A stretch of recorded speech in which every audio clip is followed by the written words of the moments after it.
Bonjour, nous sommes aujourd'hui, samedi 4 mars, n'importe quoi.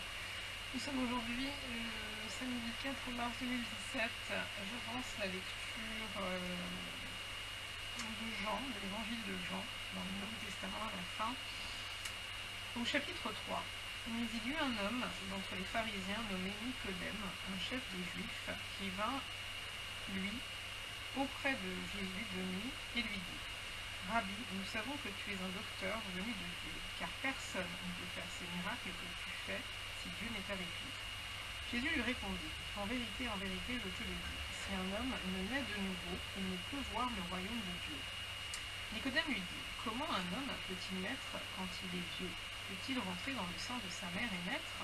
Jésus répondit: en vérité, je te le dis, si un homme ne naît d'eau et d'esprit, il ne peut entrer dans le royaume de Dieu.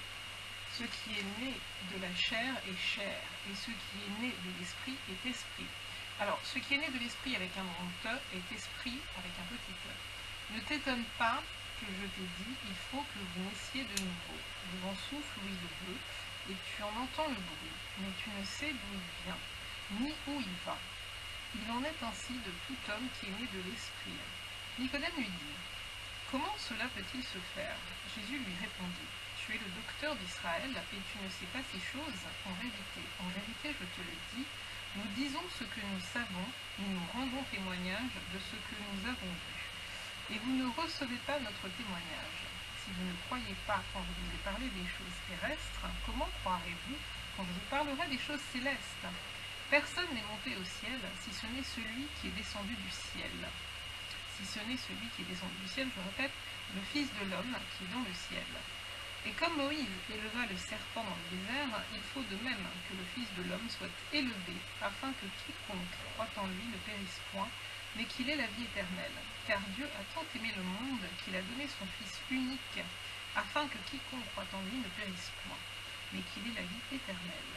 Dieu, en effet, n'a pas envoyé son Fils dans le monde pour qu'il juge le monde, mais pour que le monde soit sauvé par lui.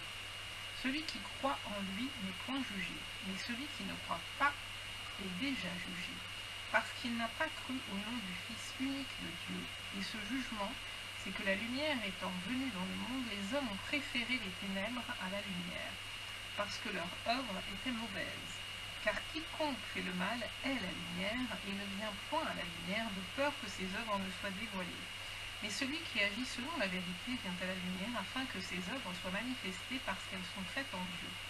Après cela, Jésus, accompagné de ses disciples, se rendit dans la terre de Judée. Et là, il demeurait avec eux, et il baptisait. Jean aussi baptisait à Énon, près de Salim, parce qu'il y avait là beaucoup d'eau, et on y venait pour être baptisé. Car Jean n'avait pas encore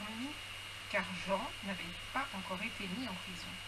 Or, il s'éleva de la part des disciples de Jean une dispute avec les Juifs touchant la purification. Ils vinrent trouver Jean et lui dirent: Rabbi, celui qui était avec toi au-delà du Jourdain et à qui tu as rendu témoignage, voici il baptise et tous vont à lui. Jean répondit: un homme se voir que ce qui lui a été donné du ciel. Vous-même m'êtes témoin que j'ai dit: je ne suis pas le Christ, mais j'ai été envoyé devant lui. Celui à qui appartient l'épouse, c'est l'époux. Mais l'ami de l'époux qui se tient là et qui l'entend éprouve une grande joie à cause de la voix de l'époux. Aussi cette joie qui est la mienne est parfaite. Il faut qu'il croisse et que je diminue. Celui qui vient d'en haut est au-dessus de tous. Celui qui est de la terre est à la terre, et il parle comme étant de la terre. Celui qui vient du ciel est au-dessus de tous. Il rend témoignage de ce qu'il a vu et entendu, et personne ne reçoit son témoignage. Celui qui a reçu son témoignage a certifié que Dieu est vrai, car celui que Dieu a envoyé dit les paroles de Dieu, parce que Dieu ne lui donne pas pris avec un grand E, avec mesure. Point. Le Père aime le Fils, et il a remis toutes choses entre ses mains. Celui qui croit au Fils a la vie éternelle. Celui qui ne croit pas au Fils ne verra point la vie, mais la colère de Dieu demeure sur lui. Voilà, ce sera ça pour aujourd'hui.